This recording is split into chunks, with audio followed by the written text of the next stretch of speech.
You guys, what's up, man? We're back here for the Q&A. So remember, if you want your question answered, it's very simple. Head to the website, brand spanking new website. Scroll all the way down to where it says contact us. Put your name, your email, just send in your question, and then I shall receive it and answer it every Friday, which is what I plan to do. Remember, head to the website, halfoffootballhot.com, scroll down, contact us. If you're writing for the first time, please where you're writing from and the first you head up at the hot. Without further ado, let's roll. Manfred Gunza. Who do you think have been the most underrated and overrated players in the last 10 years? In my opinion, the most underrated player has been De Rossi, due to how inconsistent he has been for Roma, and the most overrated player without a shadow of a doubt has been Ibrahimovic, as he's always flopped in the Champions League and never improved the team sufficiently to do anything beyond their abilities. Last 10 years, so between 07 and 2017, okay. Ibrahimovic is definitely up there. I would say Cristiano to a certain degree, but I think he's now living up to a bit of the hype in the past few years based off his goals mainly. He's still an average player. Easy, fanboys. I would say Ibrahimovic is one. Who else is another? No, I wouldn't say the rest. I would say most underrated. I would say in the last 10 years,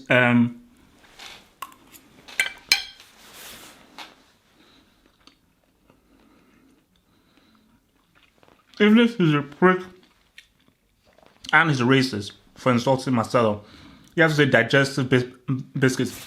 He's ruined it for the past few years, but still, if people talk about him, what he does is still extremely consistent. So I think him, I'd even say Casemiro. I think Casemiro has really gone under people's. I think Casemiro is another one. De Bruyne, I think he's underrated. He may be rated within the Premier League, but I still think that he is on a world-class level. And I don't think that internationally he's seen as a world-class player. It's still seen as Hazard is the main guy for Belgium. I think De Bruyne is underrated, but 100% I think Ibrahimovic. Now, when you say overrated, it doesn't mean that they're crap. It means how do people rate them and do they live up to that rating? So a guy could, let's say, give you an 8 out of 10, but people say he's like a 9 out of 10. Again, that is mean that you're overrating him. So I think I'd agree with Ibrahimovic. I would say, wait, when did Bex retire? Well, because if Bex is in that 10-year lifespan, Bex is the most overrated player ever. But I think before Cristiano really began to actually banging goals, maybe 5 or 6 years ago, I'd have said 100% Cristiano that was one of the most overrated players. Based on how people talked about it, I was like, look, this dude doesn't do anything. But I think he's now possibly been actually doing stuff that actually is more relevant. Thank you for the question. Flori Babalola, dear HH, who do you say is more of a flop, Pato or Falcao, in terms of how good they could have been? That's a good question. Who was more of a flop, Pato or Falcao? I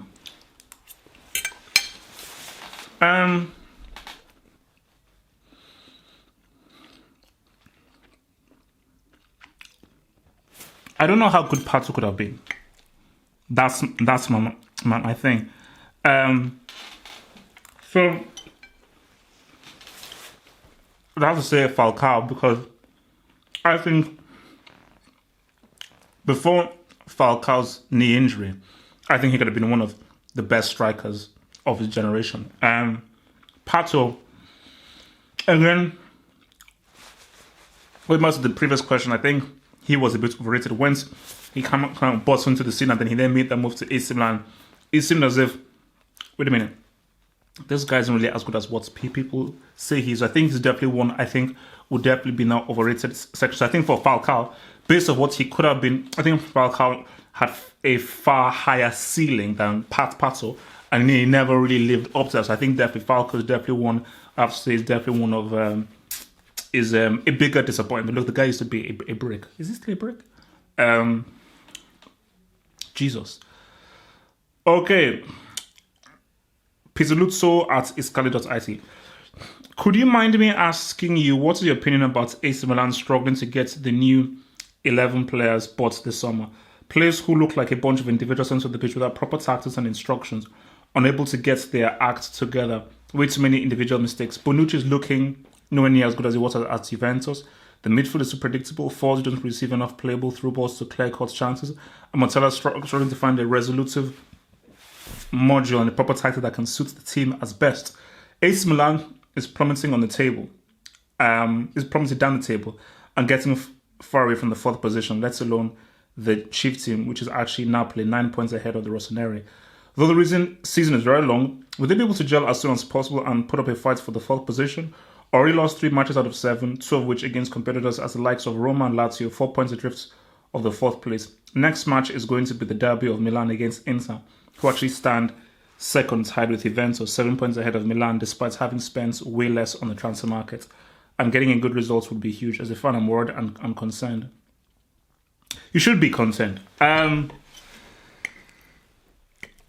I said this months ago, and people didn't listen to me. How good is Montella?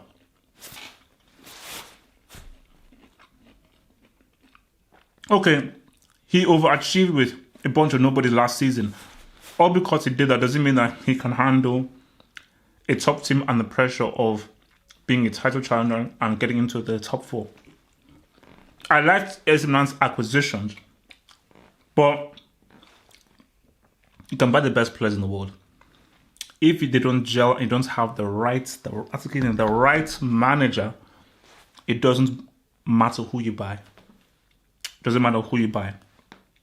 And I like Adrian Silva. Bonucci is a superb signing. I like Ricardo Rodriguez. I like Çalhanoğlu. But I look at that AC Milan team and I still don't see an aesthetic. I don't see a personality. I don't see a team who I can say, okay, these guys can start winning multiple games. And you've got to look at the manager. Because the manager is first of all, he's the guy that signs off on the players, because you would think that every player he's signing off on is coming into an idea. He must have a blueprint coming into the season and say, okay, this is my blueprint of how I want my team to play. These are the players with the specific skill sets who I need to fit into my team so I can get them playing in this way that I want.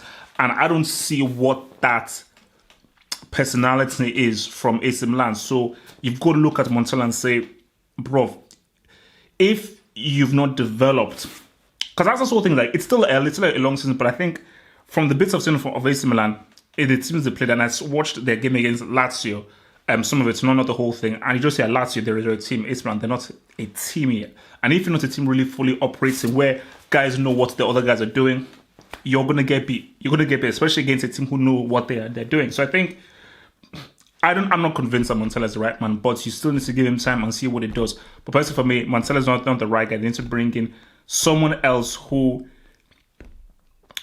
like, you got to think about Ancelotti. Just think, just think about him. Think about Tuchel as well. Maybe, add some, maybe try and copy the Napoli framework and make AC Milan a lot more attacking, a lot more adventurous, because I don't think the defensive approach works for them, because this seems like the days of Costa Curta, Baresi, Nesta, and Maldini, So, one to think about. But again, for Montella, I'm not sold.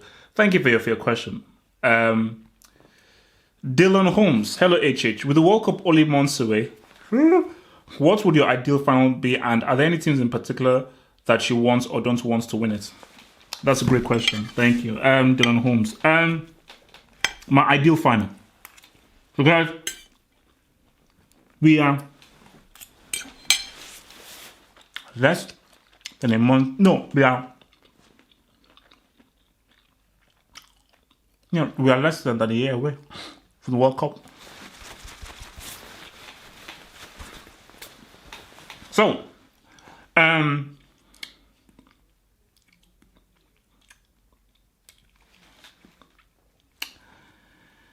my ideal final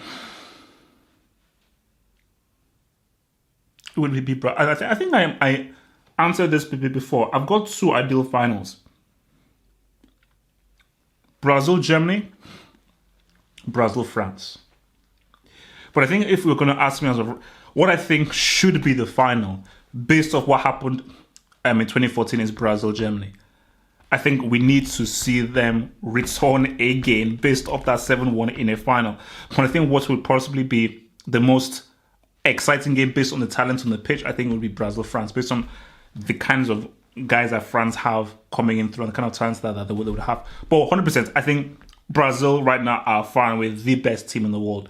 I mean, yeah, I'd argue that they are the best team. They just have too many players, and they're like Tite just making them play big time. So I think I would love to see either a Brazil France or a Brazil Germany. But if you're going to tie me down, I would say Brazil France. I'll still say Brazil France. Although don't sleep on Germany. I don't want Spain to win. Call me this, call me that. Maybe it's because this whole Catalonia thing and how's going to be between them. For me, Spain, they've already won the World Cup. I don't want Spain. I don't want Spain winning it. I don't want. Also, I don't want to win it. I'm afraid if Russia win it, they declare war. That's what I'm saying. I mean, I don't mind if I would love if the host were to win it, but I don't know. Maybe if they win it, they become much more nationalistic and press that red buttons. So the whole Kim Jong Un, Trump, all that kind of stuff. But yeah, I don't really Spain. I don't really want them to win it. I don't want England to win it, and I really don't want England to win it because they'll just be extremely arrogant and think that they are the greatest team in the world. You know, they need to eat a lot more humble pie, the English. I do love them though. Who do I want to win it? But look, apart from Nigeria, which is obvious, hopefully they actually do qualify. But no, who would I want to win it? Putting away my own personal thing. If Nigeria get there, I mean, based off the guys in France, man, I wouldn't mind France winning it. I wouldn't mind France winning. Look, they'll call blacks, and that's good, clearly black pros.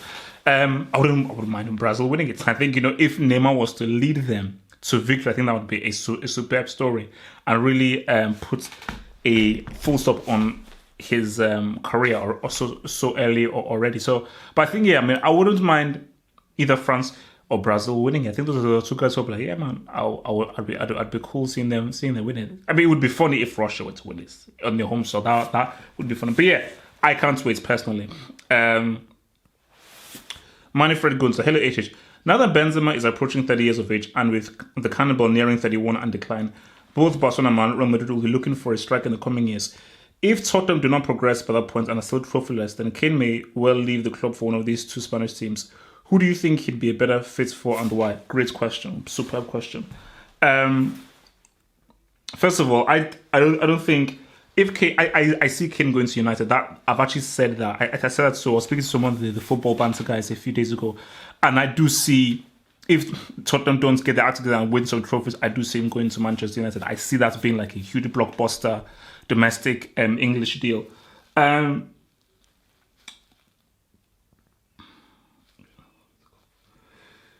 Who would be? Kane would 100%. He'd be a better fit for Real Madrid, 1,000%, based on just how he plays. If you look at Barcelona and you're thinking about their framework, they don't really have an out-and-out striker. And I think when you look at their frontmen, they're very good on the ball, and it's all about playing around with Messi, and it's about popping up that ball and being very light and quick on your feet.